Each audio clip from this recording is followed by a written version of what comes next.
ကဲ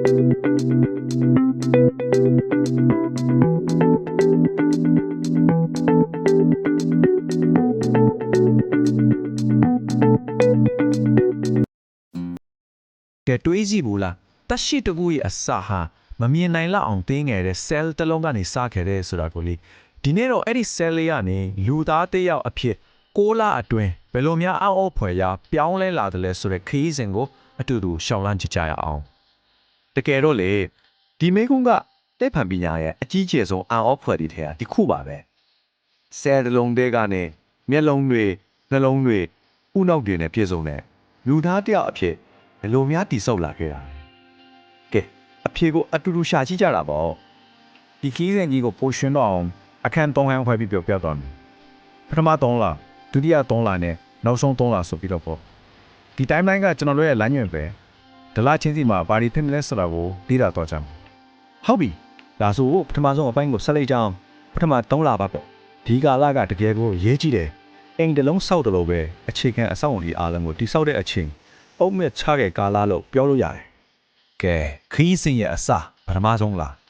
ဒီအချိန်မှာဆိုရင်လည်းအရာအလုံးကတင်းငယ်လုံးတော့မက်ဆီနဲ့တောင်မင်းရမှာမဟုတ်သေးဘူးဒါပေမဲ့အတွင်းမှာတော့အရေးကြီးဆုံးပြောင်းလဲပြီးစတင်နေပြီပထမဆုံးလေးပတ်အတွင်းမှာဘာဖြစ်လဲဆိုတော့တန်တီယောနဲ့ပြီးတော့တားရင်မှာတွားကတ်တယ်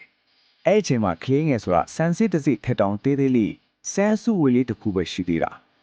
ဒါပေမဲ့အန်ဟောဆရာကောင်းတာကလူတယောက်လုံးအတွက်အုံမိဖြစ်တဲ့ဦးနောက်တို့ကြော်ရွအာယုံကြောင်းမကြီးတို့နှလုံးသားတစ်ထိရှိအကုန်လုံးကအဲ့အချိန်မှာစပြီးဖွဲ့စည်းနေပြီကဲဒုတိယလက်ကိုရောက်လာပြီဒီအချိန်မှာတော့ဖွံ့ဖြိုးမှုကတော်တော်လေးအရှိန်ရလာပြီနေတိုင်းအပြောင်းအလဲကထိတ်နေတာပြီးတော့အသက်ရှင်ခြင်းနဲ့အရေးကြီးဆုံးလက္ခဏာတစ်ခုလည်းပေါ်လာပြီဒီစင်မှာတကယ်ကိုအန်ဟောဆရာအကောင်ဆုံးကပါတယ်ဒီလား6ပတ်အရွယ်လောက်မှာနှလုံးစပြီးခွန်လာတာပဲဒါဟာအသက်ရှင်ခြင်းရဲ့ပထမဆုံးအမတတစ်ခုပေါ့ပြီးတော့လက်တွေခြေထောက်တွေဖြစ်လာမဲ့အဖူးတိတိလေးတွေပေါ်လာပြီမျက်စိနာနှာခေါင်းတွေလည်းစပြီးပုံပေါ်လာပြီဒီကာလကအရန်ကိုထိခိုက်လွယ်တဲ့အတွက်မိခင်နေနဲ့အန်ဒရဖြစ်စေနေတဲ့ຢာတွေကိုတတိထားရှောင်ရှားဖို့အရန်ရေးကြည့်လေဟုတ်ပြီအခုဆိုပထမ3လက်ပတ်ရဲ့နောက်ဆုံးလကိုရောက်လာပြီဒီအချိန်မှာတော့ကလေးငယ်မှာအခြေခံဥစ္စာတွေအကုန်ကြီးမှဖွင့်စီဖြစ်သွားပြီဒါကြောင့်တက်ပန်နေကြရာသူ့ကိုတန်ဒေတာ fetus လို့တရားဝင်ခေါ်လို့ရပါပြီကလေးရဲ့လက်ချောင်းလေးတွေခြေချောင်းလေးတွေအားလုံးကပုံပေါ်နေပြီအသေးတို့ကြောက်ကတ်တို့လိုအရေးကြီးတဲ့အင်္ဂါအော်တန်ဆာတွေလည်းအလုံးစလုံးနေပြီဒီလကုန်ထားရင်တော့ကလေးကခွန်ကနေ6 cm လောက်ရှိနေအရေးကြီးတဲ့တစ်ခုကဒီအဆင့်ပြည့်ရင်တန်တေထားပြစ်ချနိုင်ချေကတစ်သက်ကိုကြောက်သွားတယ်ကဲပရမအခန်းပေးသွားပြီဆိုတော့ဒုတိယ3လပတ်ကိုဆက်လိုက်ကြရအောင်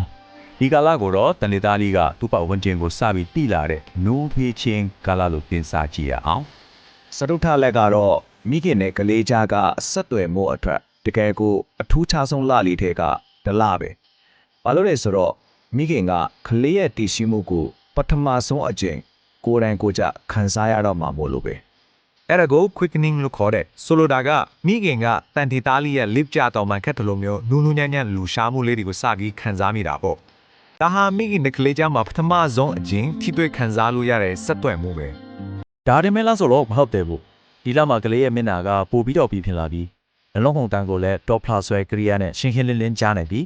အော်စရာကောင်းတာကလမ်းမတော်စပြီးစွတ်တက်နေပြီဒီအချက်ဒီကြောင့်ကလေးလေးကပိုပြီးတကယ်ရှိနေတယ်လို့ခံစားလာရတာပေါ့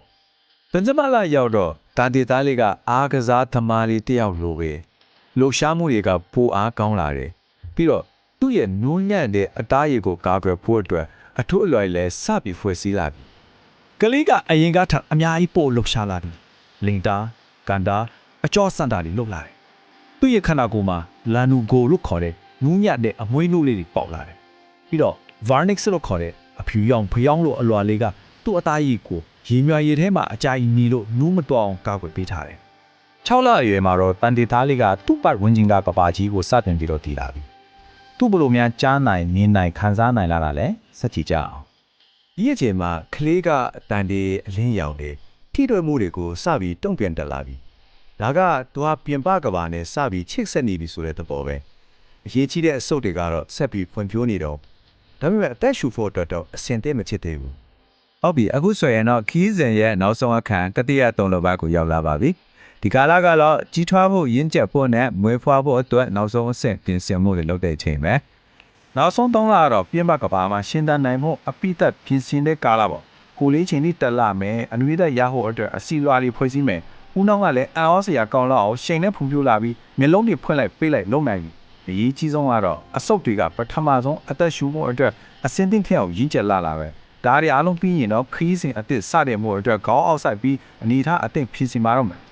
ဒီဆရာလေးကခုနဖြိုးခဲ့တာတွေကိုပြန်ပြီးအနှစ်ချုပ်ပြန်ထော်တာပါပထမ3လပတ်ကပုံမြချချင်းအဓိကမတိုင်းကပထမဆုံးနှလုံးခုန်တန်းဒုတိယ3လပတ်ကအာယုံခံစားမှုတွေနှိုးထချင်းအဓိကမတိုင်းကပထမဆုံးလှုပ်ရှားမှု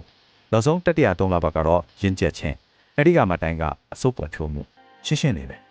ကလင်းငယ်ရဲ့ဒီ6လကြာခီးစင်မှာမိခင်ရဲ့အခန်းကဏ္ဍကလည်းအရန်ကိုအရေးကြီးတာပဲကလေးရဲ့ဖင်ဖူးမှုကိုဘေးကမိပံပိုးပေးရတဲ့အရေးပါဆုံးမိဖတ်တဲ့ရောက်ပါပဲဒါကတော့တကယ်ကိုအရေးကြီးရဲ့ကျမ်းမာရေးအကြံပြုချက်တစ်ခုပါ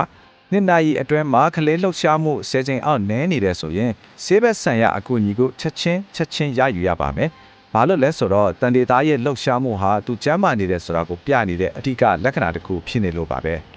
ဒါဆိုကျမ်းမာတဲ့ကိုယ်ဝန်ဆောင်ကာလဖြစ်အောင်ဘယ်လိုပံ့ပိုးပေးနိုင်မလဲအာဟာရပြည့်ဝတဲ့စားစားတွေစားသုံးမယ်ဆရာဝန်ညွှန်ကြားထားတဲ့ဖြစ်စောဆေးတွေတောက်မယ်